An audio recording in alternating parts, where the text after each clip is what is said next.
Maharashtra Karnataka border विवाद को लेकर दोनों ही राज्यों के मुख्यमंत्री आज गृह मंत्री अमित शाह से दिल्ली में मिले हैं। ये मामला सुप्रीम कोर्ट में भी है।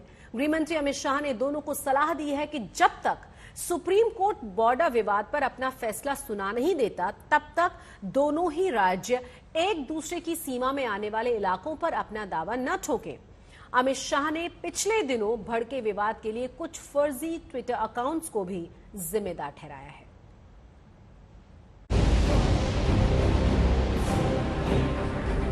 दिल्ली में दिसंबर की सर्दी में महाराष्ट्र कर्नाटक के बीच गरमाए सीमा विवाद को सुलझाने की गृह मंत्री अमित शाह ने कोशिश की। दोनों राज्य के मुख्यमंत्रियों एकनाथ शिंदे और बसवराज बोम्मई ने अपना पक्ष गृह मंत्री के सामने रखा।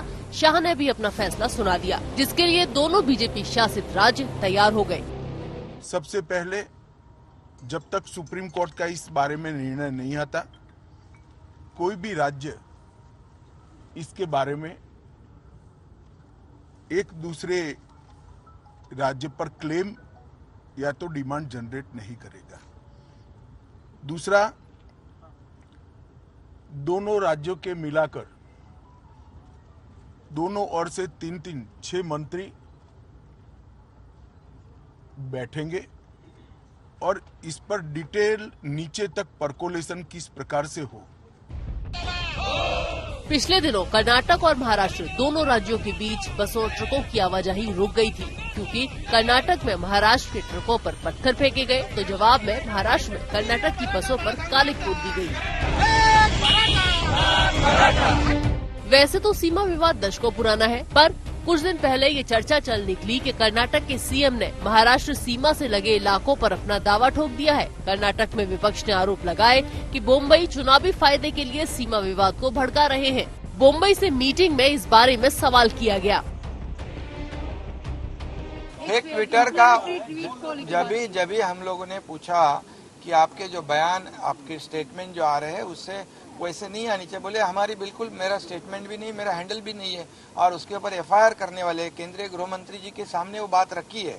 और गृह मंत्री जी ने भी उन्होंने कहा है अभी थोड़ी देर पहले।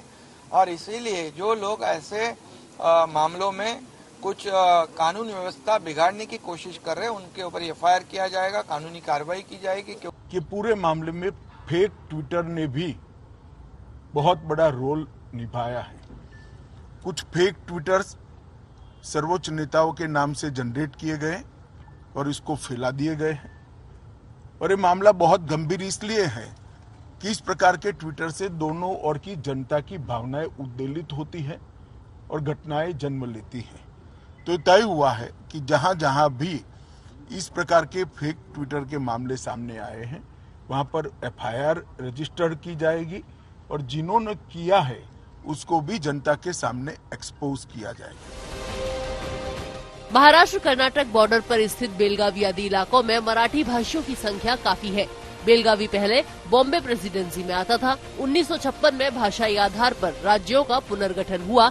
तभी से महाराष्ट्र की मांग रही कि बॉम्बे प्रेसिडेंसी में आने वाले बेलगावी को महाराष्ट्र का हिस्सा होना चाहिए। There is a very cordial relation between people to people between Karnataka and Maharashtra. Nothing should be done to disturb the peace on both the sides. So there is a committee of 6 ministers, both the sides will sit out and whenever necessary to thrash out small issues and bring a kind of atmosphere where confidence building measure will be there. गृह मंत्री ने महाराष्ट्र और कर्नाटक दोनों राज्यों में विपक्ष से appeal की है कि वो इस विवाद को राजनीतिक मुद्दा न बनाए। जितेंद्र सिंह के साथ पुलोमी साहा, दिल्ली, आज तक।